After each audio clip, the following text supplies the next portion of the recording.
The Taliban provided al-Qaeda with sanctuary when it ruled Afghanistan between 1996 and 2001. Joining us now is Benjamin Bryant, a former Pentagon official, now with Digital Dunkirk, an organization working with thousands of U.S. military veterans and government personnel to help evacuate Afghanistan. Good morning. Good Thanks morning. for being with us. Good morning. So this news we hear this morning of 200 Americans being able to leave Afghanistan, is that news to you? And what is happening with your organization and your developments?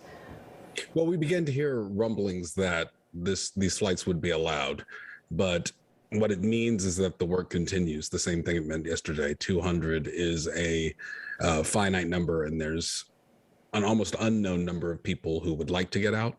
We have definitely a few hundred Americans, maybe less than 200, and perhaps with this flight, even fewer. Many of them are children, members of Afghan families with Afghan citizen adults, and the Taliban are very arbitrary, quite capricious in how they allow people through checkpoints. So if there's a child allowed, for example, today, someone might not allow the adults through, and of course the adults won't go through, where they'll say, you know, this, your spouse can't come through, or this is just a visa, not a passport, or it's a green card, not a passport. So those are the kinds of things we're navigating right now, and a lot of fear. I mean, I hear every single day.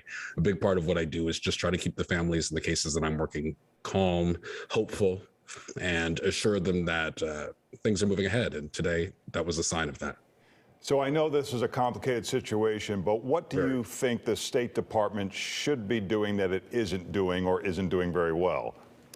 I don't know if it's a question of whether it's doing it well, but I would like to see a more aggressive take. And there's a lot of things going on behind the scenes that I can't tell you about. And there are a lot of things going on behind the scenes that people can't tell, many more things that people can't tell me about. But what we really need to do is work with our international partners to put pressure on the Taliban to allow the people who want to leave and the people who have been pre-cleared to leave, either because they were in the process or they already have documents, or they have documents that they had to destroy out of fear, or when they had to abandon their homes. But to figure out a method to validate those people, get them through security, and get them out of the country, and assure that the Taliban will not interfere. At the same time, we have to balance the questions of security. We have to assist however we can to prevent future terrorist attacks, whether that's the sharing of intelligence. And a lot of that is going to depend on what the Taliban does. So, Benjamin, your organization, correct me if I'm wrong, is military veterans with experience in State Department affairs. You're kind of doing this as a side job. Are you working with the government, or do you have contacts from when you were in the military that's helping you do this behind the scenes? I laugh because it's really all of the above. In the beginning, it was one of those things where it was all hands on deck. So it's a mixture. It's a coalition, really. It's not an organization, not a membership organization per se, that we do extreme vetting to make sure that we don't have any bad actors in the group or people who are misrepresenting who they are. But it's military veterans. Some people are actively in the military to the extent they can help current military DoD officials like myself. And for example, I'd gone on to become a documentary filmmaker and done a few other things and thought I was out of the game, but when we all have to come together, we all have different parts of experience we can bring. And we all had people from our past lives reaching out to us saying, hey, can you help someone? Are you able to help this family? Or can you help us if we knew someone before? And it's really been an all hands on deck, everyone bring what they can, 24 hours a day situation. It's a little less frenetic than it was in the final days of the active evacuation.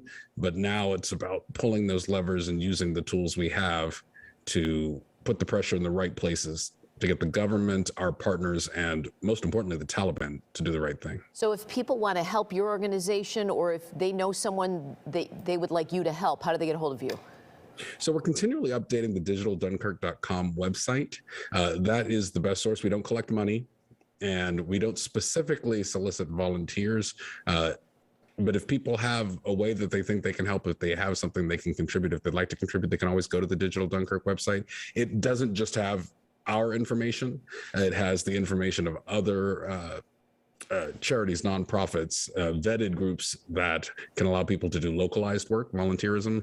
Gotcha. And then if you've got a case, write the email address there and we'll do our best. But most importantly, follow the steps that are on there to make sure you register with all the organizations and the government agencies you need to be on the radar. All right. Benjamin, thank you so much for joining us. Thanks, Benjamin. Thank you for keeping this alive, and thank you. Appreciate it. 7:36 now.